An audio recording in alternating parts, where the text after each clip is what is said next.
ഇത് യുകെയുടെ പ്രിയപ്പെട്ട റേഡിയോയിലുമാണ്. കൂടെയുള്ളത് ഞാൻ ജൂലി ഗണപതി. ഇന്ന് കുറേ വിശേഷങ്ങളും കുറച്ച് പാട്ടുകളും ഒക്കെയായി ഒരൊറ്റ പാട്ടുകൊണ്ട് ജനഹൃദയങ്ങൾ കീഴടക്കിയ നമ്മുടെയൊക്കെ പ്രിയപ്പെട്ട ഗായകൻ ശ്രീ KG മാർക്കോസ് എന്റെ കൂടെയുണ്ട്. സ്വാഗതം മാർക്കോസ് ഏട്ടാ. നമസ്കാരം. യുകെയിലെ റേഡിയോ ലൈമിന്റെ ഹൃദയപൂർവ്വം പരിപാടിയുടെ എല്ലാ ശ്രോതാക്കൾക്കും എന്റെ ഹൃദയപൂർവ്വമായ ആശംസകൾ അറിയിക്കുകയാണ്. പ്രത്യേകിച്ച് RJ ജൂലിക്ക് ഒരുപാട് സന്തോഷം ചേട്ടാ. Thank you. നമുക്കൊരു ഓണപ്പാട്ടോട് കൂടി തുടങ്ങാം അല്ലേ? ഓണപ്പാട്ട് എന്ന് പറയുമ്പോൾ എൻ്റെ സ്വന്തം ഓണപ്പാട്ട് എന്ന് പറയുമ്പം ഏതാണ്ട് 86 കാലഘട്ടത്തിൽ ഞാൻ പാടിയൊരു പാട്ടാണ് പെട്ടെന്ന് ഓർമ്മ വരുന്നത്.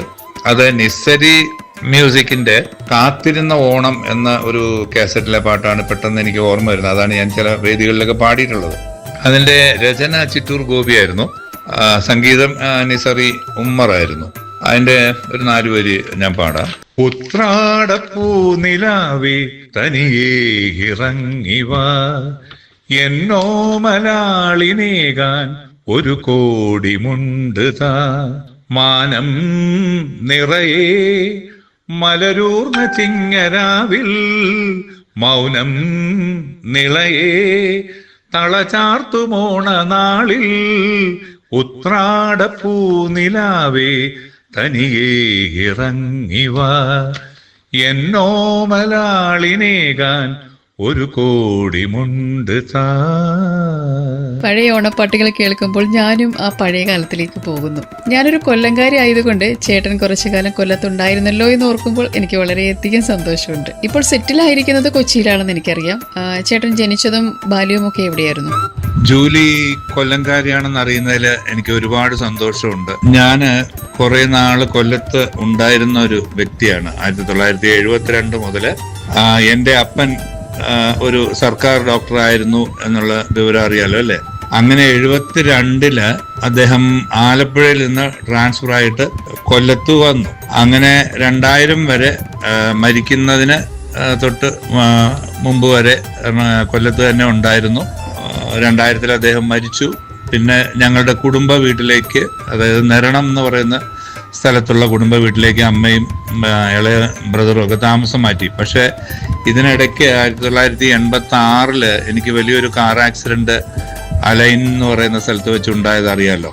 അപ്പൊ അതേ തുടർന്ന് ഞാൻ ഏതാണ്ട് 88 കാലഘട്ടം മുതൽ എറണാകുളത്തേക്ക് താമസം മാറ്റി.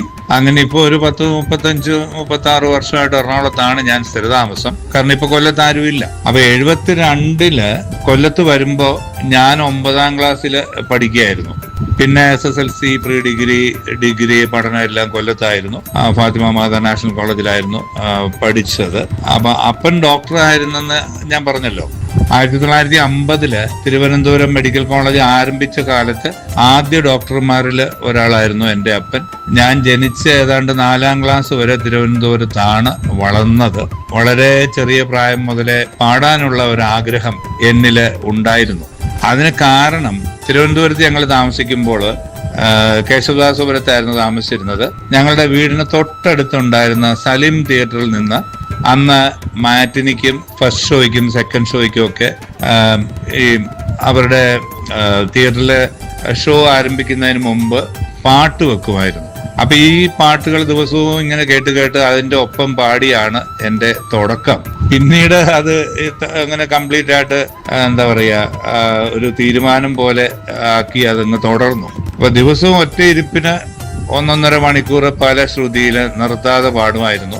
അതായിരുന്നു ഒരു ട്രെയിനിങ്. 1972 കൊല്ലത്ത് വന്നപ്പോഴാണ് ആദ്യമായിട്ട് യേശുദാസ് എന്ന മഹാഗായകനെ കാണുന്നതും പരിചയപ്പെടുന്നതും ഒക്കെ. അതുവരെ അദ്ദേഹത്തിന്റെ പടമൊക്കെ മാത്രമേ കണ്ടിട്ടുള്ളൂ, പാട്ട് കേട്ടിട്ടുണ്ട്. പക്ഷെ അന്നത്തെ ആ കാലം 72 എന്ന് പറയുമ്പോൾ സിനിമാ രംഗമൊക്കെ ഇങ്ങനെ തളർത്ത് പുഷ്കിച്ച് വരുന്നതേ ഉള്ളൂ.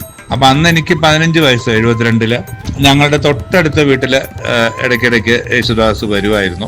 അന്ന് അദ്ദേഹം സിനിമയിൽ വന്നിട്ട് ഏതാണ്ട് 10 വർഷമേ ആയിട്ടുള്ളൂ. 61 അദ്ദേഹം പാടി തുടങ്ങിയത്. അപ്പൊ അദ്ദേഹത്തിന്റെ ആ ഒരു സാമീപ്യം ആണ് സംഗീതത്തിൽ എനിക്ക് പ്രചോദനമായതെന്ന് ഞാൻ വിശ്വസിക്കുന്നു. കാരണം പാട്ടുകാരനാകുമെന്നോ സിനിമയിൽ വരുമെന്നോ ഒന്നും അന്ന് ഒട്ടും പ്രതീക്ഷിച്ചിരുന്നില്ല. ഇന്നിപ്പോ ലോകത്ത് മലയാളി ഉള്ളിടത്തെല്ലാം അറിയുന്ന ഒരു ഗായകനായി മാറാൻ ദൈവം സഹായിച്ചു.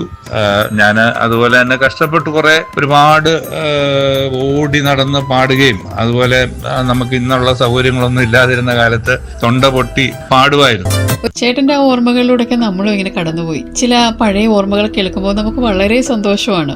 ചില അനുഭവങ്ങളൊക്കെ നമുക്ക് വലിയ പാഠങ്ങളുമാണ്. ഓണപ്പാട്ടിനെ കുറിച്ച് ചോദിക്കുമ്പോൾ ചേട്ടന്റെ മനസ്സിൽ എപ്പോഴും തങ്ങി നിൽക്കുന്ന ഒരു പാട്ട്, അല്ലെങ്കിൽ അന്നൊക്കെ ഗാനമേളകളിൽ ഏറ്റവും കൂടുതൽ പാടിയിരുന്ന പാട്ട് ഏതാണ്? പെട്ടെന്ന് ഓർമ്മ വരുന്നത് ഈ പാട്ടാണ്, എൻ്റെ സ്വന്തം പാട്ട്. ഓണ സമയത്ത് ഗാനമേള അവതരിപ്പിക്കുമ്പോൾ മിക്കവാറും ഞാൻ പാടിയിരുന്നത് കേരളം കേരളം എന്ന് തുടങ്ങുന്ന പാട്ട്, അല്ലെങ്കിൽ ഓണപ്പൂവേ എന്ന പാട്ടൊക്കെയാണ് ഗാനമേളയ്ക്ക് പാടുന്നത്. കാരണം ജനത്തിന് കൂടുതൽ അറിയുന്ന പാട്ടെന്ന രീതിയിലാണ് അത് പാടുന്നത്. പക്ഷെ എൻ്റെ പാട്ടുകൾ പാടി ഫലിപ്പിക്കാമായിരുന്നു എന്ന് പിന്നീട് തോന്നിയിട്ടുണ്ട്. ഏതായാലും ഈ പറഞ്ഞ പോലെ അതൊക്കെ ഒരുപാട് എന്താ പറയാ, ജനത്തിന്റെ മനസ്സിലേക്ക് എത്തിക്കാൻ പറ്റിയ പാട്ടുകളായിരുന്നു ഓണത്തെ. കേട്ടിട്ടുണ്ടാവാം, കേരളം കേരളം കേളി കൊട്ടുയരുന്ന കേരളം, കേളി കദംബം പൂക്കും കേരളം, കേരകേളി സദനമാമെൻ കേരളം, കേരളം കേരളം കേരളം. പിന്നെന്നുള്ളത് ഓണപ്പൂവേ പൂവേ പൂവേ ഓമൽ പൂവേ പൂവേ പൂവേ, നീ തേടും മനോഹര തീരം ദൂരെ മാടി വിളിപ്പൂ, ഇതാ ഇതാ ഇതാ. ഈ പാട്ടായിരുന്നു പൊതുവെ വേദികളിൽ ഗാനമേളയ്ക്ക് കൂടുതൽ പാടിയിട്ടുള്ളത്. ആ ഓണപ്പൂവേ എന്നുള്ള പാട്ടൊക്കെ ഇപ്പോഴും നമ്മുടെ മനസ്സിൽ നിറയ്ക്കുന്ന സന്തോഷം ചെറുതൊന്നുമല്ല. ഈ ഓണവും ഓണാഘോഷത്തിന്റെ സന്തോഷവും ഒക്കെ കടന്നു വരുന്ന സമയത്ത് ചേട്ടന്റെ മനസ്സിലേക്ക് ആദ്യം വരുന്ന ഓർമ്മകൾ എന്തായിരിക്കും? പിന്നെ ഓണത്തിന്റെ ഓർമ്മകൾ എന്ന് പറയുമ്പോൾ പെട്ടെന്ന് ഓർമ്മ വരിക പഴയകാലം തന്നെയാണ്.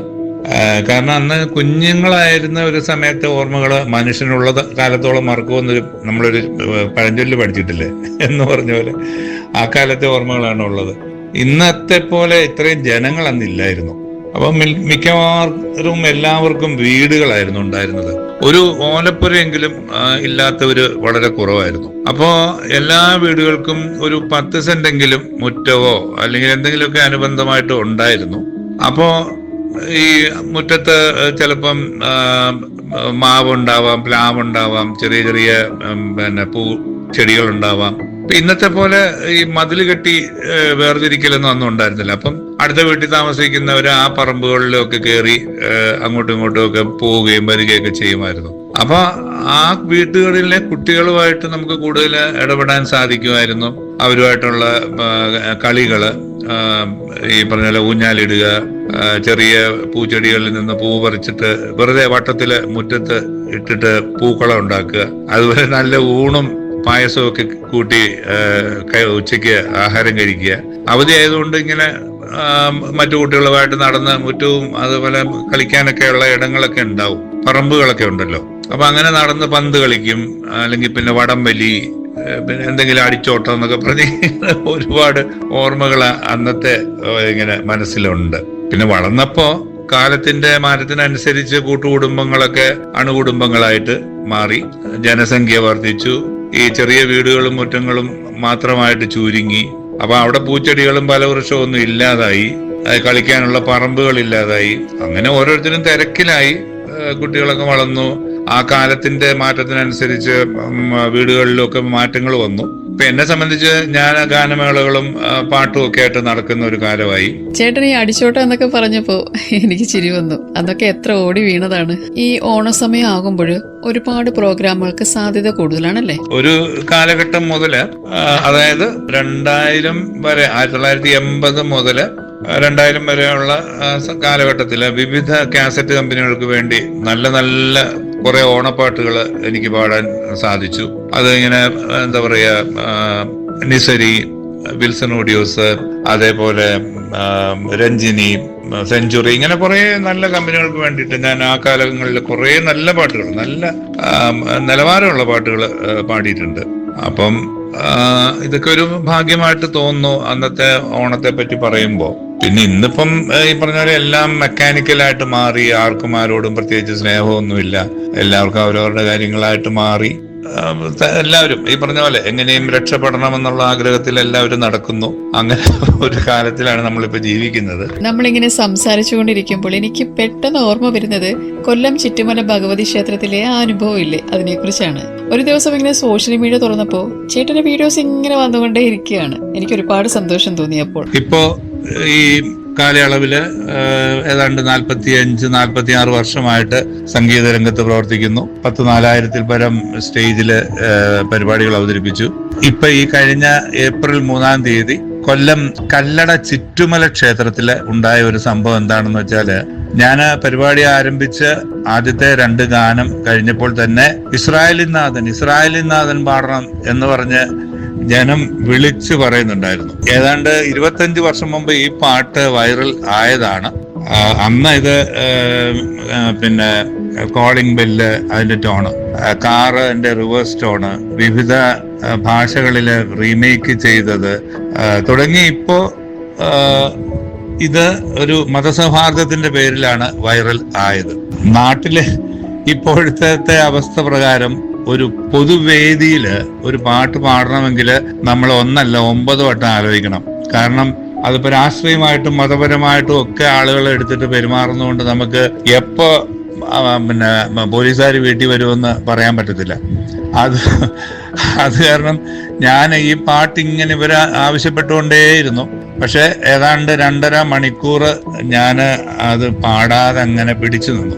പിന്നെ ആളുകളുടെ നിർബന്ധം മൂലം പരിപാടിയുടെ അവസാനം ഏതാണ്ട് 2.5 മണിക്കൂറിന് ശേഷം അത് പാടി. അപ്പോഴും ഈ മുഴുവൻ ജനങ്ങളും അത് കേൾക്കാൻ അവിടെ കാത്തു നിന്നു എന്നുള്ളതാണ് ഏറ്റവും വലിയൊരു എന്താ പറയാ അതിശയം.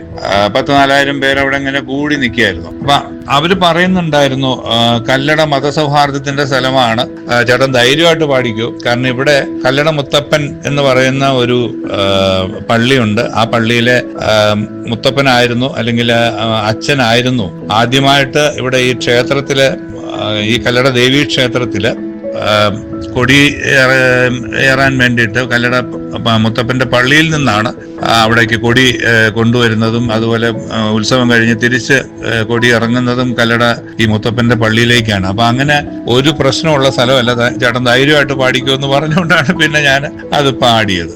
ഏതായാലും നല്ലൊരു അനുഭവമായിരുന്നു. കുറച്ചു ദിവസം അതൊരു എന്താ പറയാ വൈറലായിട്ട് ഇങ്ങനെ പൊയ്ക്കൊണ്ടിരുന്നു. അപ്പോൾ അത്രയും ജനം ഇഷ്ടപ്പെടുന്നു എന്നുള്ളതിന് ഏറ്റവും വലിയൊരു തെളിവാണത്. ഇസ്രായേലിൽ നാഥൻ പാടിയിട്ട് 25 വർഷത്തിന് മുകളിലായെങ്കിലും ഇപ്പോഴും ജാതി മത ഭേദമന്യേ ഏത് പ്രായത്തിലുള്ളവരും നെഞ്ചിലേറ്റുക എന്ന് പറയുന്നത് ഒട്ടും ചെറിയ കാര്യമല്ല. ഞാൻ മാർക്കോസെട്ടിനെ ഓർക്കുമ്പോഴൊക്കെ എന്റെ മനസ്സിൽ തെളിയുന്നത് ഈ ഒരു പാട്ടാണ്. എനിക്ക് തോന്നുന്നു എല്ലാവർക്കും അങ്ങനെ തന്നെയാകും. അതൊന്നും ഇപ്പൊ പാടി കേൾക്കാൻ ഒരുപാട് ആഗ്രഹമുണ്ട്. പാട്ടിന്റെ തുടക്കം ഒരു 4 വരി ഞാൻ പാടാം. കാരണം ഇപ്പൊ ഞാൻ പറഞ്ഞില്ലേ 25 വർഷം കഴിഞ്ഞു. ഇസ്രായേലിൻ നാഥനായി വാഴും ഏകദൈവം, സത്യജീവമാർഗമാണു ദൈവം, മർത്യനായി ഭൂമിയിൽ പിറന്നു സ്നേഹദൈവം, നിത്യജീവനേകിടുന്നു ദൈവം, ആബപിതാവേ ദൈവമേ, അവിടുത്തെ രാജ്യം വരേണമേ, അങ്ങേ തിരുഹിതം ഭൂമിയിൽ എന്നെന്നും നിറവേറിടേണമേ. ഇസ്രായേലിൻ നാഥനായി വാഴും ഏകദൈവം, സത്യജീവമാർഗമാണു ദൈവം. സത്യത്തിൽ എത്ര കേട്ടാലും അത് വരാത്ത പാട്ടാണിത്. അത്രയ്ക്കും മനോഹരമാണ്. ദൈവത്തിന്റെ ശബ്ദം പോലെയൊക്കെ നമുക്ക് തോന്നും. ഭക്തിഗാന രംഗത്ത് ദേവഗായകൻ എന്നൊരു പേര് വെറുതെ അല്ല ചേട്ടന് കിട്ടിയത്. ഇപ്പോ കുടുംബത്തില് കൂടുതലും ഡോക്ടർമാരാണ്. അപ്പോ ഒരു ഡോക്ടർ ഫാമിലിയിൽ നിന്ന് ചേട്ടൻ എങ്ങനെയാണ് വഴിതെറ്റി പാട്ടിലെത്തിയത്? വളരെ ചെറിയ പ്രായത്തിൽ തന്നെ പാട്ട് പാടാൻ എനിക്ക് വലിയ താല്പര്യമായിരുന്നു. കുടുംബത്തില് ഒരു 3 തലമുറയായിട്ട് ഡോക്ടർമാരാണ് കൂടുതലെങ്കിലും എന്റെ ഗ്രാൻഡ് മദർ, അപ്പന്റെ അമ്മ, നന്നായി പാടുമായിരുന്നു എന്ന് കേട്ടിട്ടുണ്ട്. 1940 കാലഘട്ടത്തില് ഇവിടെ ബ്രിട്ടീഷ് ഭരണകാലത്ത് ആദ്യമായിട്ട് ക്രിസ്തീയ സമൂഹം കാര്യമായിട്ട് ഉണ്ടായ ഒരു കാലഘട്ടത്തില് ഇന്നത്തെ CSI പള്ളികളിലൊക്കെ പോയാൽ കാണാം. അതായത് ഒരു പാട്ട് അതിന്റെ 3 തലത്തിൽ അത് പാടും. അതിന്റെ മെലഡി, അതിന്റെ ടെന്നർ, അതിന്റെ ബാസ്, അങ്ങനെ 2-3 ഒരേ പാട്ട് തന്നെ 2-3 തലത്തിലാണ് പാടുന്നത്. അപ്പൊ ഈ ഒരു രീതി CSI വിഭാഗത്തിലും പ്രൊട്ടസ്റ്റന്റ് വിഭാഗത്തിലും ഒക്കെ ഉള്ളൂ. മറ്റും പാട്ടുകൾ നമ്മൾ പാടുമ്പോൾ നമ്മൾ അതിന്റെ മെലഡി അങ്ങ് പാടി അതിന്റെ ഓർക്കസ്ട്രയും കോറസും ഒക്കെ വെച്ച് പാടി പോവുകയാണ്. കത്തോലിക്ക സഭയിലായാലും ഓർത്തഡോക്സ് സഭയിലായാലും മാർത്തോമ സഭയിലായാലും ഒക്കെ അങ്ങനെയാണ് പാട്ടുകൾ. അപ്പൊ ഇവിടെ മാത്രമേ അങ്ങനെ ഒരു 3 തലത്തില് മെലഡിയും മറ്റു കാര്യങ്ങളൊക്കെ പാടാറുള്ളൂ. അപ്പൊ എന്റെ ഗ്രാൻഡ് മദർ ഇതിലേതോ ഒരു വിഭാഗത്തില് ടെന്നറാണോ ബേസാണോ മെലഡിയാണോ പാടിയിരുന്നെന്ന് എനിക്കറിയില്ല, പാടുമായിരുന്നു എന്ന് കേട്ടിട്ടുണ്ട്. അപ്പൊ ആ വഴിക്കായിരിക്കണം പാട്ടിനോടുള്ള ഒരു അഭിരുചി കടന്നു വന്നതെന്ന് ഞാൻ വിചാരിക്കുന്നു. ഗാനമേളയിലൂടെയാണല്ലോ ചേട്ടൻ പാടി തുടങ്ങിയത്. അന്ന് ചേട്ടൻ പാട്ട് പഠിച്ചിരുന്നത് എങ്ങനെയായിരുന്നു? ഇന്നത്തെ കുട്ടികൾക്കാണെങ്കിൽ ഒരുപാട് മാർഗങ്ങളുണ്ട് പാട്ട് കേട്ട് പഠിക്കാനായിട്ട്. ഇപ്പൊ എന്റെയൊക്കെ ചെറുപ്പത്തില് ഇന്നത്തെ പോലെ പാട്ട് കേൾക്കാനുള്ള സംവിധാനമൊന്നും ഉണ്ടായിരുന്നില്ല. ഇപ്പൊ റെക്കോർഡ് ചെയ്ത് കേൾക്കുകയോ അല്ലെങ്കിൽ ടേപ്പ് റെക്കോർഡർ, ഫോണിൽ റെക്കോർഡ് ചെയ്യാനുള്ള സൗകര്യങ്ങള്, അതേപോലെ ഇന്നത്തെ സോഷ്യൽ മീഡിയ എന്ന് പറയുന്ന കാര്യങ്ങൾ അന്നൊന്നും ആ ഒരു കാലഘട്ടത്തിൽ അതൊന്നും ഉണ്ടായിരുന്നില്ല. ഇന്റർനെറ്റോ യൂട്യൂബോ അങ്ങനെയുള്ള സൗകര്യങ്ങളൊന്നും ഉണ്ടായിരുന്നില്ല. ആകെ ഉണ്ടായിരുന്നത് ഓൾ ഇന്ത്യ റേഡിയോ ആണ്. അപ്പൊ അന്ന് ദിവസത്തിൽ 2-3 പ്രാവശ്യം വരും നിങ്ങൾ ആവശ്യപ്പെട്ട ചലച്ചിത്ര ഗാനങ്ങൾ, മധുരിമ, മഞ്ചരി എന്നൊക്കെ പറഞ്ഞ് ഓരോ പേരിൽ ഇങ്ങനെ പാട്ട് വെക്കാറുണ്ട്. അപ്പൊ ഈ പാട്ടുകള് നമ്മൾ ശ്രദ്ധിച്ചിരുന്ന് കേൾക്കണം. കാരണം അന്ന് എല്ലാവരും, ഇന്നത്തെ പാട്ടുകാർ മാത്രമല്ല, കലാകാരന്മാരോ പാട്ടുകാരോ മാത്രമല്ല, എല്ലാവരും ഈ ചലച്ചിത്ര ഗാനങ്ങൾ വരുമ്പം മാത്രമേ കേൾക്കാൻ പറ്റൂ. അപ്പൊ അത് വേറെ ഒരു മാർഗവും ഇല്ലായിരുന്നത് കൊണ്ട് എല്ലാവരും വളരെ ശ്രദ്ധാലുക്കളായിട്ടിരുന്ന് കേൾക്കുമായിരുന്നു. അപ്പൊ 2-3 പ്രാവശ്യം കേൾക്കുമ്പോൾ തന്നെ ഞാനൊക്കെ പഠിക്കുമായിരുന്നു. പിന്നെ ഈ പറഞ്ഞ പോലെ ആസ്വാദകര് അതിന്റെ മറ്റ് വേരിയേഷൻസും അതിന്റെ ശ്രുതിയും താളവും ഒക്കെ അവർ പഠിച്ചു വെക്കുമായിരുന്നു. അന്നത്തെ ആളുകൾക്കുണ്ടായിരുന്ന ഒരു ഗുണം അതാണ്. അവർ പാട്ടിന്റെ എല്ലാ വശങ്ങളും നന്നായിട്ട് പഠിച്ചിട്ടാണ് അവർ പരിപാടി കേൾക്കാൻ തന്നെ വരുന്നത്. അപ്പൊ അങ്ങനെയാണ് ഞാൻ ശരിക്കും പാട്ട് പഠിച്ചുകൊണ്ടിരുന്നത്. ശരിയാണ്, റേഡിയോ ഗാനങ്ങൾക്കായി കാത്തിരുന്ന ഒരു കാലഘട്ടം. ഇതുവരെ ചേട്ടൻ എത്ര സ്റ്റേജ് ഷോകൾ ചെയ്തിട്ടുണ്ട്, ഇന്റർനാഷണൽ ഷോകൾ ഉൾപ്പെടെ? അക്കാലത്ത് സോഷ്യൽ മീഡിയ, അതായത് പിന്നെ ഇന്റർനെറ്റോ യൂട്യൂബോ ഫേസ്ബുക്കോ വീഡിയോയോ ഒന്നും ഇല്ലാതിരുന്ന ഒരു കാലമായിരുന്നുകൊണ്ട് നമ്മളെ അറിയപ്പെടുത്തണമെങ്കിൽ സ്റ്റേജ് ഷോ മാത്രമേ ഉണ്ടായിരുന്നുള്ളൂ. അപ്പൊ അതുകൊണ്ട് ഗാനമേള ആയിരുന്നു ഒരു എന്താ പറയാ വേദി. അപ്പൊ ഗാനമേള ആരംഭിച്ചു. മാസം 30-35 പ്രോഗ്രാമുകൾ ചെയ്യുമായിരുന്നു. അതേപോലെ കേരളത്തിലും ഇന്ത്യയുടെ പല ഭാഗത്തും വിദേശത്തും ഒക്കെ പോയി പാടുമായിരുന്നു. എനിക്ക് തോന്നുന്നു ഏതാണ്ട് ഒരു 45 വർഷത്തിനിടെ ഒരു 4000-ഓളം സ്റ്റേജ് ഷോകള് ഞാൻ മൊത്തത്തില് നടത്തിയിട്ടുണ്ടാവും. 4000-ഓളം സ്റ്റേജ് ഷോകൾ കേൾക്കുമ്പോൾ തന്നെ ഒരു സന്തോഷമുണ്ട്. ഏറ്റവും കൂടുതൽ ഭക്തിഗാനങ്ങൾ പാടിയിട്ടുള്ള ഒരാള് ചേട്ടനാണെന്നാണ് എൻ്റെ ഒരു അറിവ്. ഭക്തിഗാനങ്ങളുടെ തുടക്കം എങ്ങനെയായിരുന്നു? ഇതുവരെ എത്ര ഭക്തിഗാനങ്ങൾ പാടിയിട്ടുണ്ട്? പാടിയതില് ഏകദേശം ഒരു 10,000-ഓളം ക്രിസ്തീയ ഗാനങ്ങളും ഒരു 14,000 മാപ്പിള പാട്ടുകളും ഒരു 1500-ഓളം ഹിന്ദു ഭക്തിഗാനങ്ങളും പിന്നെ ഒരു 100-ഓളം സിനിമാ പാട്ടുകളും ഒക്കെ ആണ് പാടിയിട്ടുള്ളത്. 1982 മുമ്പ് സിനിമാ ഗാനങ്ങളുടെ പകർപ്പ് അവകാശം അന്ന് അത് റെക്കോർഡാക്കിയിരുന്ന HMV, ഇന്റർകോ, പോളിഡോർ തുടങ്ങിയ കമ്പനികൾക്കായിരുന്നു. അപ്പൊ അവര് അന്ന് അരക്ക് റെക്കോർഡും അതുപോലെ പ്ലാസ്റ്റിക് റെക്കോർഡും ഒക്കെ ആയിരുന്നു. അപ്പൊ അന്ന് അവർക്ക് അതിനൊരു കണക്കുണ്ട്. 1000 റെക്കോർഡ് 2000 റെക്കോർഡൊക്കെ അത്രമാത്രം പ്രിന്റ് ചെയ്യത്തുള്ളായിരുന്നു. പിന്നീട് ഈ ടേപ്പിന്റെ ഒരു യുഗം വന്നപ്പോഴാണ് പ്രൈവറ്റ് റെക്കോർഡിംഗ് കമ്പനികൾ ആദ്യമായിട്ട് വരുന്നത്. അത് 1982 മുതലാണ് പ്രൈവറ്റ് റെക്കോർഡിംഗ് കമ്പനികൾ വരുന്നത്. അപ്പൊ അന്ന് ആവശ്യത്തിന് സിനിമാ പാട്ടുകൾ അവർക്ക് ഇല്ലാതിരുന്നത് കൊണ്ട് അവര് ബേസിക് സോങ്സിന്റെ റെക്കോർഡിങ് തുടങ്ങി. അതായത് ഓണപ്പാട്ടുകള്, പഴയ പാട്ടുകളുടെ റീമേക്ക്, അതിന്റെ കൂട്ടത്തില് ഭക്തിഗാനങ്ങള്. അപ്പൊ അതില് ബെസ്റ്റ് സെല്ലറായിട്ട് കണ്ടത് ഡിവോഷണൽ സോങ്സ് ആണ്. അങ്ങനെയാണ് ഞാൻ ഡിവോഷണൽ സോങ്സിന്റെ രംഗത്തേക്ക് കടന്ന് വരുന്നത്. ഓക്കെ, എനിക്ക് ഇഷ്ടപ്പെട്ട ഒരുപാട് ക്രിസ്തീയ ഗാനങ്ങളുണ്ട്. എമ്മാനുവേൽ എന്ന് തുടങ്ങുന്ന ഗാനം ആകാശവും മാറും തുടങ്ങി കുറേ പാട്ടുകളുണ്ട്. ഈ 2 പാട്ടുകളൊന്ന് പാടി കേൾക്കാൻ ആഗ്രഹമുണ്ട്. ഡിവോഷണൽ എന്റെ ഒരുപാട് ഡിവോഷണൽ സോങ്സ് ഉണ്ട്. അതിൽ 1-2 ഞാൻ പാടാം. എമ്മാനുവേ എമ്മാനുവേ നിന്നോട് കൂടെ വാഴുന്നു, രാവും പകലും വാഴുന്നു, ദൈവം നിന്നിൽ വാഴുന്നു. എമ്മാനുവേൽ എമ്മാനുവേൽ നിന്നോട് കൂടെ വാഴുന്നു, രാവും പകലും വാഴുന്നു, ദൈവം നിന്നിൽ വാഴുന്നു. പിന്നെ പെട്ടെന്ന് ഓർമ്മ വരുന്നൊരെണ്ണം.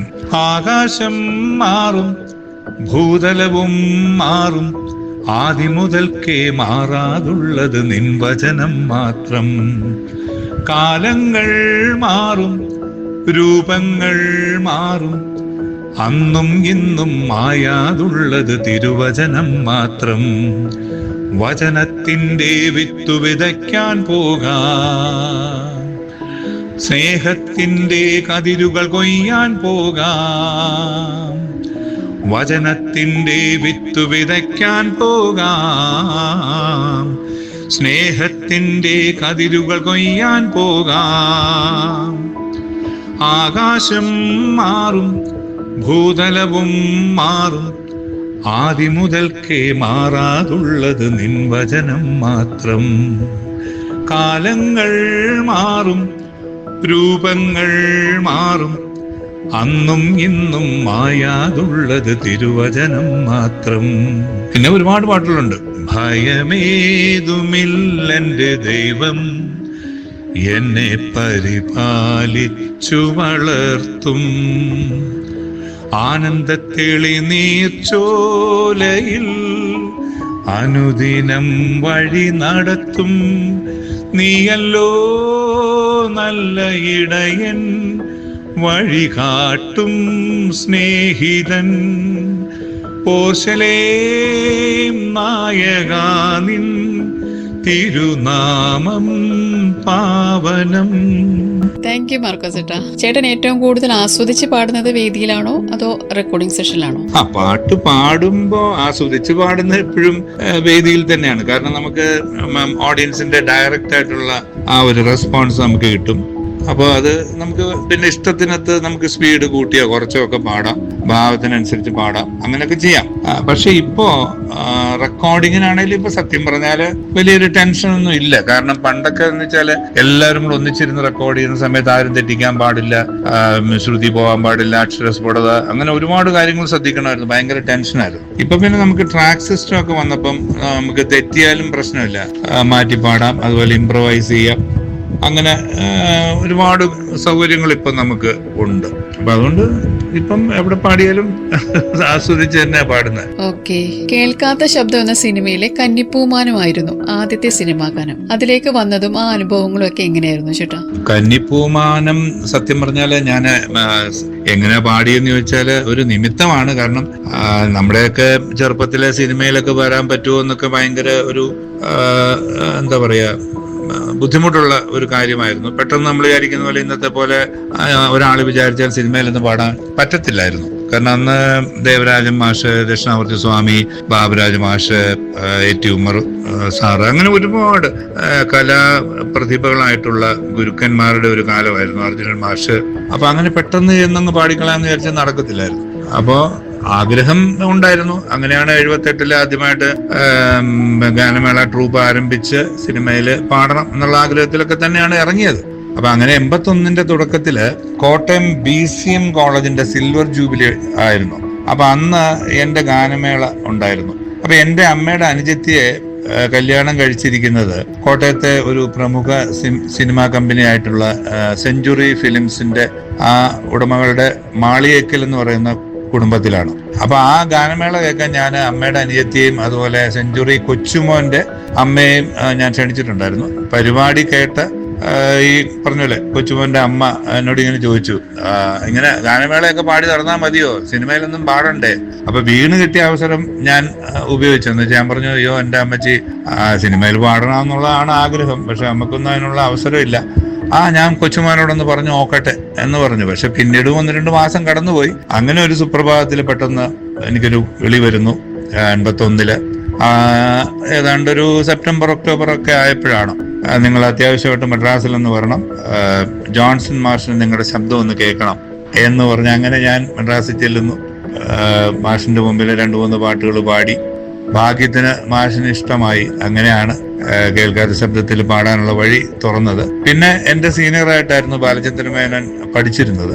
5 ക്ലാസ് സീനിയർ ആണെങ്കിലും അദ്ദേഹമായിട്ടൊരു ബന്ധം ഉണ്ടായിരുന്നു. അപ്പൊ അദ്ദേഹത്തിന് എതിർപ്പൊന്നും ഉണ്ടായില്ല. അങ്ങനെയാണ് കേൾക്കാത്ത ശബ്ദത്തിലെ ഈ കന്നിപ്പൂമാനം എന്ന ഗാനത്തിന്റെ പിറവി. കന്നിപ്പൂമാനം കണ്ണും നട്ടു ഞാൻ നോക്കിയിരിക്കേ,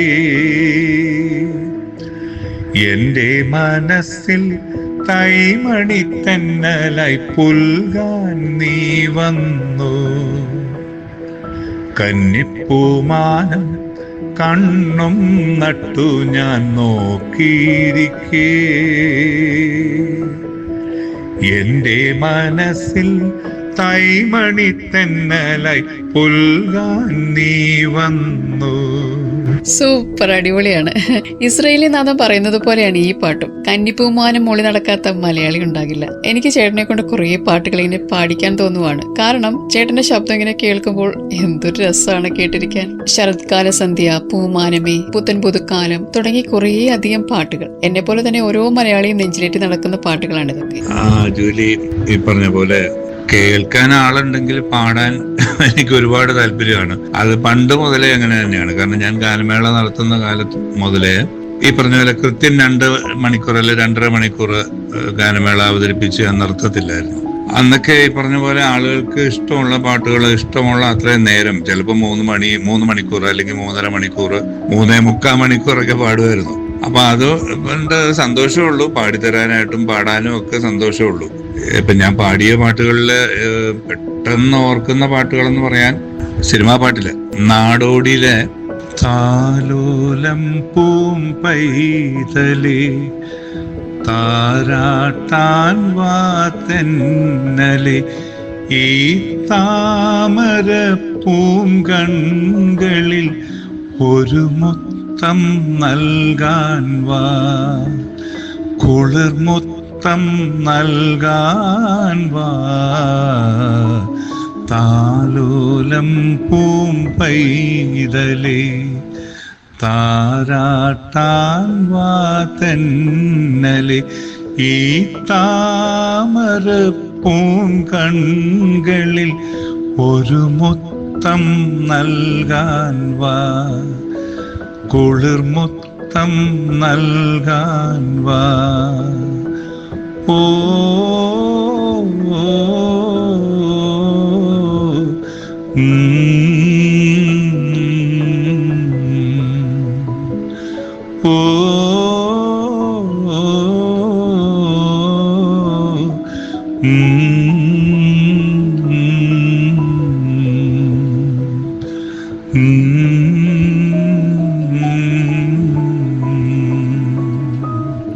അതേപോലെ കാബുളിവാലയിലെ പുത്തം പുതുക്കാലം മുത്തമിട്ട നേരം കൊലുസിട്ട മോഹങ്ങൾ എഴുന്നള്ളുന്നിതുവഴിയേ, കാണാത്ത ചിറകുള്ള തേരിൽ കാലത്തിൻ കളിത്തോളിൽ മേളത്തിൽ തപ്പും തട്ടിപ്പാടി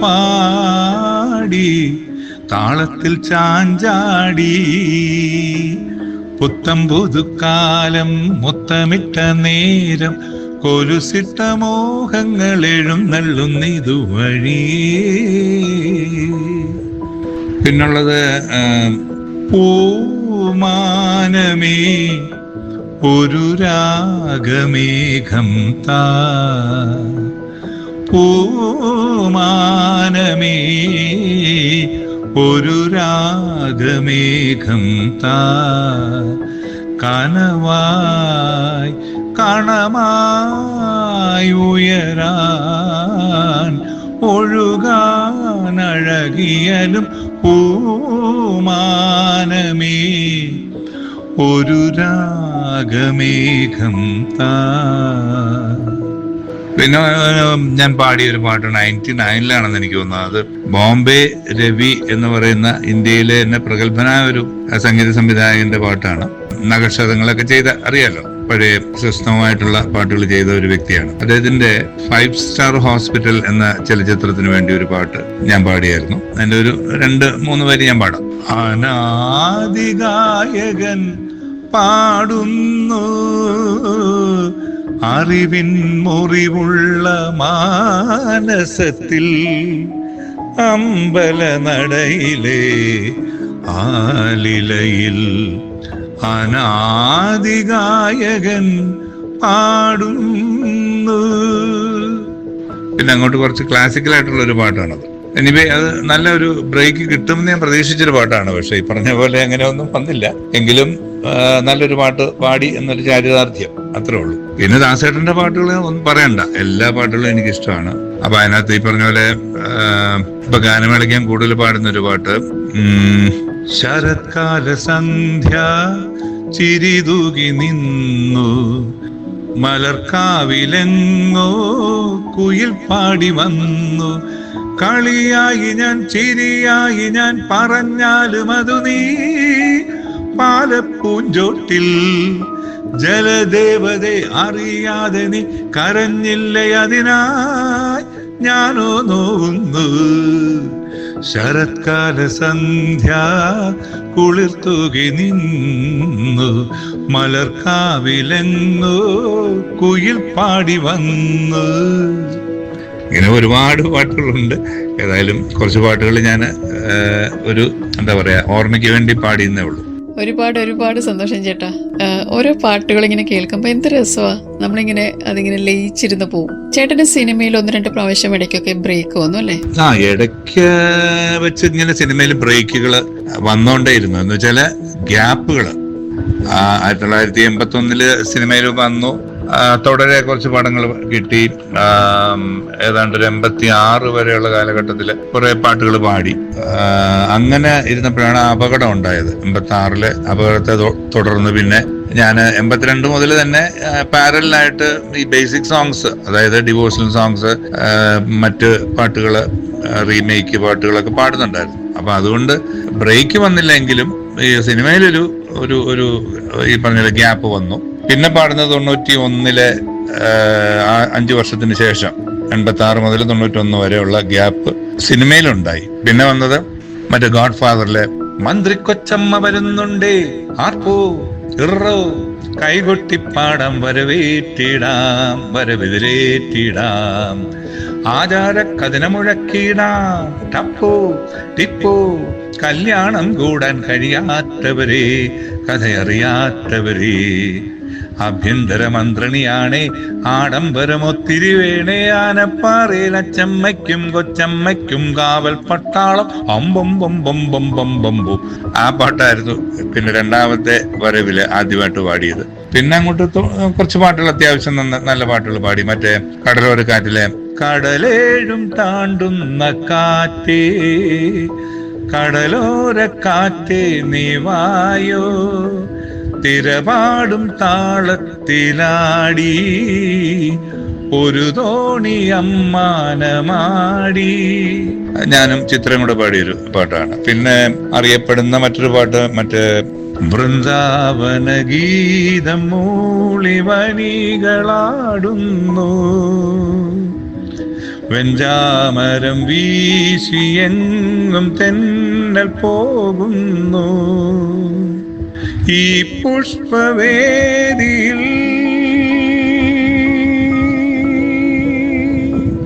സഖി നീ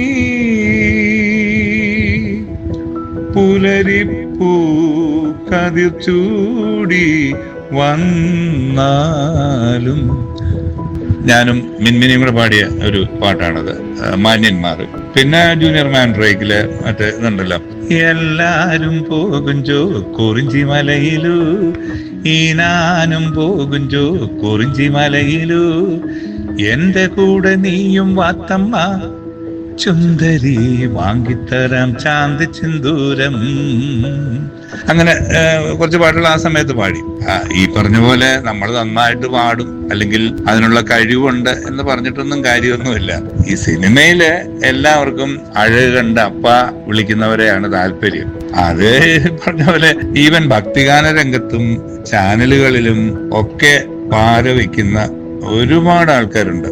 അച്ഛന്മാരുണ്ട്, കന്യാസ്ത്രീകളുണ്ട്, അതേപോലെ ദൈവവചനം പറയുന്ന ക്രിസ്ത്യൻ സംഗീതക്കാരും എഴുത്തുകാരും ഒക്കെ ഉണ്ട്.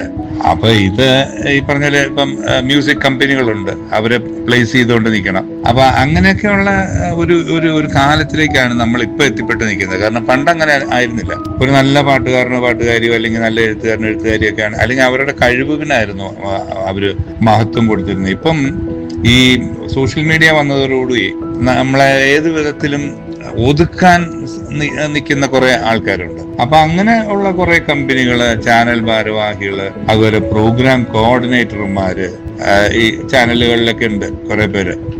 പ്രോഗ്രാം പ്രൊഡക്ഷനിലുള്ള ആൾക്കാര്, പ്രൊഡ്യൂസർമാർ എന്ന് വേണ്ട ഈ പറഞ്ഞ പോലെ നമ്മളോടുള്ള അവരുടെ സമീപനം യൂട്യൂബ് പോസ്റ്റിങ്ങില് നോക്കിയാൽ മതി. പാട്ടുകളുടെയൊക്കെ അടിയിലുള്ള കമന്റിലൊക്കെ നോക്കിയാൽ അറിയാം എങ്ങനെയാണ്.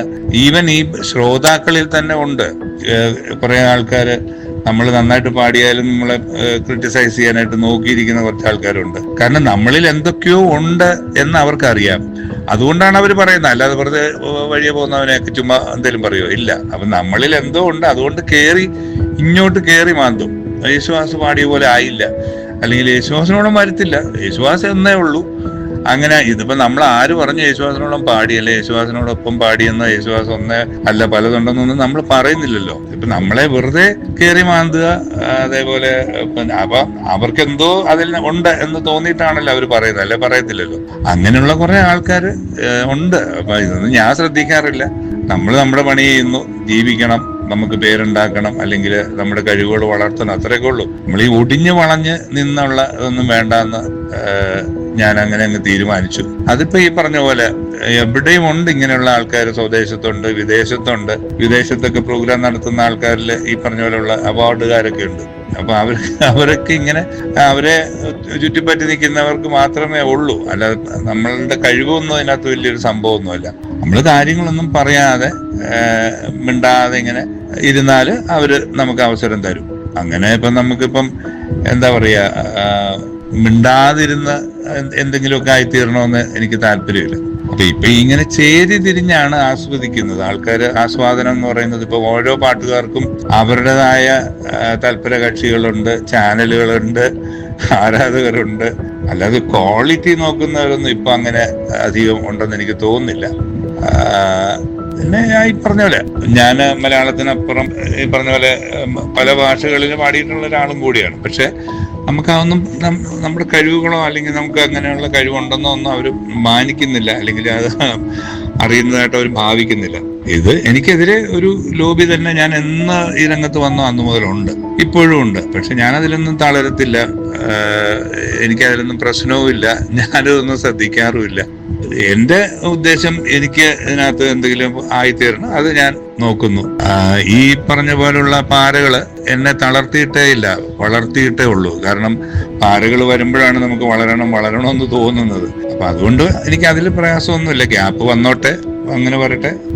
നമ്മൾ നമ്മുടെ കാര്യങ്ങൾ നോക്കുന്നു. ഞാൻ ഇന്ന് വരെയും ഈ 46 വർഷവും ഒരു പണിയില്ലാതെ ഞാൻ ചുമ്മാ ഇരുന്നിട്ടില്ല. എന്തെങ്കിലുമൊക്കെ പണി എനിക്കുണ്ടാവും. ഗാനമേള ഉണ്ടാവും, റെക്കോർഡിങ്ങുകൾ ഉണ്ടാവും. സിനിമ ഇല്ലെങ്കിലും മറ്റു വർക്കുകളുണ്ട്. വല്ലപ്പോഴും സിനിമയുണ്ട്. ആ സിനിമ പാടിയതൊക്കെ പലപ്പോഴും പെട്ടെന്ന് തന്നെ വൈറലായിട്ടുണ്ട്, ഹിറ്റായിട്ടുണ്ട്, ആളുകളുടെ മനസ്സിലുണ്ട്. അതൊക്കെ മതി.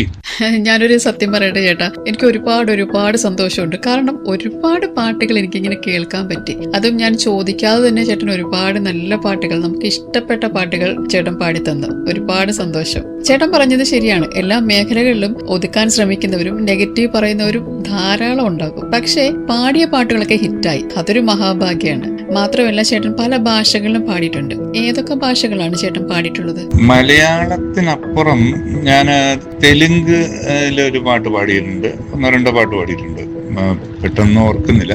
തമിഴിൽ പാടിയിട്ടുണ്ട്, ഹിന്ദി, അറബി എന്നീ ഭാഷകളിലൊക്കെ പാടിയിട്ടുണ്ട്. അങ്ങനെ പാടിയ ഒരു പാട്ടായിരുന്നു സൗദി അറേബ്യയിൽ വെച്ച് ഞാൻ ഈ പറഞ്ഞ പോലെ അറബി പാടിയത് വൈറൽ ആയത് ഒരു സമയത്ത്.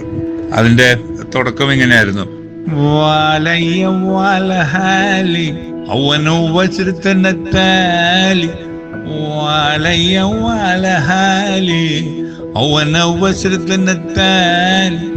منهم في وسط براني لاني ومختي لاني يبجاني منهم في وسط براني لاني ومختي لاني يبجاني واليا والهالي واليا വാലഹാലി വാലയ വാലഹാലി.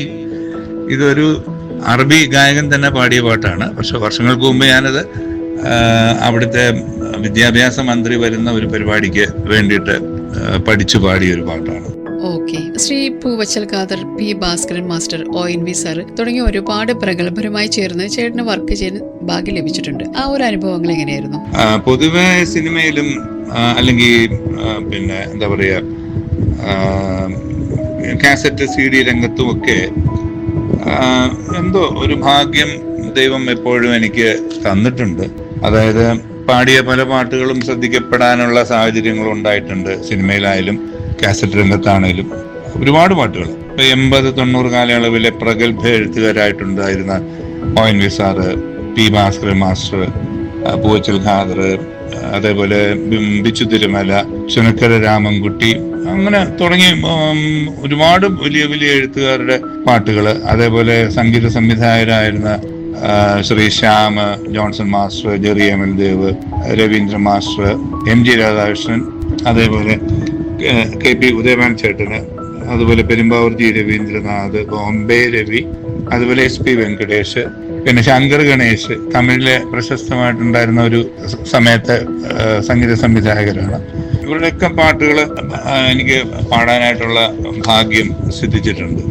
പിന്നെ ഈ പറഞ്ഞ പോലെ ഇതെല്ലാം ഞാൻ പറഞ്ഞല്ലോ, നമ്മള് കഴിവ് തെളിയിച്ചെന്ന് പറഞ്ഞാലും അതിനകത്ത് നമ്മളെ എത്തിക്കണമെന്ന് ആഗ്രഹിക്കുന്ന ആൾക്കാരുണ്ടെങ്കിൽ മാത്രമേ നമുക്ക് എവിടെങ്കിലുമൊക്കെ ആയിത്തീരാനായിട്ട് സാധിക്കുകയുള്ളൂ. അതെ, ശരിയാണ്. മാപ്പിളപ്പാട്ടുകളുടെ സുൽത്താൻ എന്ന് ചേട്ടനെ അറിയപ്പെടാറുണ്ട്. ഈ മാപ്പിളപ്പാട്ട് ഞാൻ ഏതാണ്ട് 1982 കാലത്ത് തന്നെ പാടി തുടങ്ങിയതാണ്. ക്രിസ്ത്യൻ ഡിവോഷണല്, മാപ്പിളപ്പാട്ട്, അതേപോലെ കുറച്ച് ഹിന്ദു ഡിവോഷണലുകൾ, ബേസിക് സോങ്സ് ഒക്കെ അന്ന് തന്നെ പാടി തുടങ്ങിയതാണ്. അപ്പോൾ ഈ പറഞ്ഞ പോലെ ഇതിനകത്ത് ഉള്ള വേരിയേഷൻസ്, അതായത് ഇപ്പം മാപ്പിളപ്പാട്ടിലൊക്കെ ആണെങ്കിൽ അതിൻ്റെ ഉച്ചാരണം, അതുപോലെ ഇപ്പം മറ്റ് ഭാഷകളിൽ, ഇപ്പം തമിഴ്, തെലുങ്ക്, കന്നഡ ഇങ്ങനെയൊക്കെയുള്ള ഭാഷകളിൽ എന്തുകൊണ്ട് എനിക്ക് പാടിക്കൂടാ എന്നുള്ള ഒരു ചിന്ത എന്നെ അന്ന് മുതലേ ഭരിക്കുമായിരുന്നു. അങ്ങനെ ഒരു തോന്നല്, എന്തുകൊണ്ട് പാടിക്കൂടാ എന്നൊരു തോന്നല് എനിക്ക് ഉണ്ടായിട്ടുണ്ട്. അപ്പം ഈ ഉച്ചാരണം ഒക്കെയാണ് നമ്മൾ മെയിനായിട്ട് ശ്രദ്ധിക്കേണ്ടിയിരുന്നത്. അപ്പൊ അതൊക്കെ ഞാൻ ഏത് ഗാനം പാടുമ്പോഴും അതിന്റെ പശ്ചാത്തലം ഒന്ന് പഠിച്ചിട്ടാണ് ഞാൻ പാടുന്നത്. പ്രത്യേകിച്ച് മാപ്പിളപ്പാട്ടിന്റെ ഉച്ചാരണം. അപ്പൊ ഈ ചെറിയ വ്യത്യാസത്തിൽ തന്നെ അർത്ഥം മാറിപ്പോകും. ഏറ്റവും ഉദാഹരണം സിമ്പിളായിട്ട് പറയുകയാണെങ്കിൽ, അള്ളാ എന്നുള്ള വാക്ക് പറയുമ്പം അള്ള എന്ന് പറയാനേ നമുക്ക് പറ്റത്തുള്ളൂ. കാരണം എഴുതുമ്പോൾ അങ്ങനെയാണ്, ആയും ലായുമാണ്. പക്ഷെ ഇത് രണ്ടും അല്ലാത്തൊരു ശബ്ദമാണ് അള്ളാ. അപ്പൊ അങ്ങനെ അത് പറഞ്ഞ് പഠിക്കുക. കാരണം ആ അള്ളാ എന്നുള്ള വാക്ക് മാറിപ്പോയാൽ അതിന്റെ അർത്ഥം ഭയങ്കരമായിട്ടൊന്ന് മാറും. അതേപോലെ ഇപ്പം ഈ നമ്മുടെ പ്രശസ്തമായ ഒരു പാട്ടുണ്ട്, 1000 കാതം അകലെയാണെങ്കിലും മായാതെ മക്ക മനസ്സിൽ നിൽപ്പു എന്നുള്ളൊരു പാട്ടുണ്ട്. അപ്പൊ അത് ഈ പറഞ്ഞ പോലെ എല്ലാവരും പാടുന്ന ഒരു പാട്ടാണ്. മലയാളത്തിലെ പല പ്രഗത്ഭരായിട്ടുള്ള പല പാട്ടുകാരും പല ഗായകരും പാടുന്നത് ഞാൻ കേട്ടിട്ടുണ്ട്. അവര് പാടുന്നത് സഭാ മാറുവ എന്നൊക്കെയാ പാടുന്നത്. സഭാ മാറുവ എന്നൊരു വാക്കില്ല, സഫയും മറുവയുമാണ്. അത് 2 മലകളാണ്, സൗദി അറേബ്യയിലെ പുണ്യ മലകളായിട്ടാണ് വെച്ചിരിക്കുന്നത്. അപ്പം സഫ മറുവ എന്നാണ് ആ പദം. സഫാ മർവ മലയുടെ ചോട്ടിൽ, അങ്ങനെ വരേണ്ടത്. പക്ഷെ എല്ലാവരും സഭാ മാർവ എന്നൊക്കെ പാടും. അതുപോലെ സ എന്നൊരു വാക്ക് മലയാളത്തിലോ മറ്റു ഭാഷയിലോ നമുക്ക് എഴുതാൻ പറ്റത്തില്ല. സ, അപ്പൊ അതിന് നമ്മൾ മലയാളത്തിൽ എഴുതുമ്പോൾ സം സം എന്നെഴുതാം. അപ്പം സംസം എന്നുള്ളതൊരു പുണ്യ കിണറാണ്, സംസം അല്ലെങ്കിൽ നദിയാണ്. അപ്പൊ ആ സംസം നദി എന്ന് പറയുന്നതിന് പകരം സംസം എന്ന് പറയുന്നവരുണ്ട്. അപ്പൊ അങ്ങനെയൊക്കെയുള്ള വാക്കുകളുടെ ഉച്ചാരണം ഞാൻ എപ്പോഴും ശ്രദ്ധിക്കാറുണ്ട്. എനിക്കും ഇപ്പൊ പിടികിട്ടിയ ആ പാട്ടിന്റെ വരികൾ എങ്ങനെയാണ്? ചേട്ടന് ഏറ്റവും ഇഷ്ടമുള്ള ഒരു ഹിന്ദു ഭക്തി ഗാനം ഏതായിരിക്കും? എനിക്ക് ഏറ്റവും ഇഷ്ടപ്പെട്ട ഒരു ഹിന്ദു ഡിവോഷണൽ ഞാൻ ഒത്തിരി വർഷം മുമ്പ് പാടിയതാണ്. അതിന്റെ ഒരു 4 വരി ഞാൻ പാടാം. മകര സംക്രമ പുലരി പാടി സ്വാമിയേ അയ്യപ്പ, പമ്പാ നദിയിലെ ഓളങ്ങൾ പാടി സ്വാമിയേ അയ്യപ്പ. മകര സംക്രമ പുലരി പാടി സ്വാമിയേ അയ്യപ്പ, പമ്പാ നദിയിലെ ഓളങ്ങൾ പാടി സ്വാമിയേ അയ്യപ്പ. മകരജ്യോതി തെളിഞ്ഞിടും പൊന്നമ്പലമേടു കാണുവാൻ, ശരണപാദമി മലരുകൾ കൊതിത്തീരുവോളം കാണുവാൻ. മകര സംക്രമ പുലരി പാടി സ്വാമിയേ അയ്യപ്പ, പമ്പാ നദിയിലെ ഓളങ്ങൾ പാടി സ്വാമിയേ അയ്യപ്പ. ചേട്ടൻ ലാസ്റ്റ് ചെയ്ത സിനിമ പ്രേമലു ആയിരുന്നോ? പുതിയ വർക്കുകളൊക്കെ ഏതാണ് ചേട്ടാ? സിനിമയായാലും ആൽബം ആയാലും? പിന്നെ ഞാൻ നേരത്തെ പറഞ്ഞ പോലെ ആൽബം വർക്കുകൾ മിക്കവാറും ആഴ്ചയില് ഒരു 2-3 ഒക്കെ നടക്കാറുണ്ട്. പ്രത്യേകിച്ച് സീസണില്, അതായത് ഓരോരോ സീസണാണ്. ഇപ്പം ഓണം, ക്രിസ്മസ്, അതേപോലെ ഒരു ഒക്ടോബർ നവംബർ മാസത്തിലെ ശബരിമല സീസണ്, പിന്നെ ആ സമയത്ത് ഏകദേശം ആ സമയത്ത് അടുത്ത് മുസ്ലിം പെരുന്നാളുകളാണ്. ഒരു ഏപ്രിൽ വരെയൊക്കെ ഉള്ള സമയത്ത് ക്രിസ്ത്യാനികളുടെ പോലെ തന്നെ വലിയ നോയമ്പും ചെറിയ നോയമ്പും ഒക്കെ അവർക്കും ഉണ്ട്. അതേപോലെ നമുക്കും നമ്മുടെ മീൻസ് ക്രിസ്ത്യാനികളുടെ വലിയ നോമ്പ് കാലം, ഈസ്റ്ററിന്റെ കാലം, അങ്ങനെ ഈ പറഞ്ഞ പോലെ പൊതുവെ വർക്കുകൾ ഇങ്ങനെ നടന്നുകൊണ്ടിരിക്കുന്നുണ്ട്. അങ്ങനെ വർക്ക് ഇല്ലാതിരുന്ന ഒരു സമയം എനിക്ക് അങ്ങനെ തോന്നിയിട്ടില്ല. എപ്പോഴെങ്കിലും ഒക്കെ എന്തെങ്കിലും വർക്കുകൾ ഇങ്ങനെ നടന്നുകൊണ്ടേ ഇരിക്കുന്നുണ്ട്. അതുകൊണ്ട് എപ്പോഴും തിരക്കുണ്ട്, വലിയ കുഴപ്പമില്ലാതൊക്കെ പോകുന്നു. പിന്നെ സിനിമ അങ്ങനെ ഞാൻ അങ്ങനെ ശ്രദ്ധിക്കുന്നുമില്ല. പിന്നെ ഞാൻ പറഞ്ഞല്ലോ, അവിടെ പോയി ഓച്ചാനിച്ച് നിൽക്കുന്നവർക്ക് നമുക്ക് അതിനുള്ള അവസരമുള്ളു. അപ്പൊ അതിനെനിക്ക് സമയവും ഇല്ല, എനിക്കതിൽ താല്പര്യവും ഇല്ല. കിട്ടുന്ന മതി എന്ന് വിചാരിച്ച് അങ്ങനെ പോകുന്നു. പ്രേമലുമാണ് ഞാൻ അവസാനം പാടിയ തെലുങ്കാന ബൊമ്മലു എന്ന പാട്ടാണ് ഞാൻ അവസാനം പാടിയ സിനിമ. അത് കഴിഞ്ഞ് പിന്നെ താടി, പിന്നെ കെട്ടിയോളുടെ നിക്കാഹ് എന്ന് പറഞ്ഞൊരു സിനിമ, അങ്ങനെ 2 സിനിമ ഞാൻ പാടി. പക്ഷെ പാട്ടുകൾ പുറത്ത് വന്നിട്ടില്ല.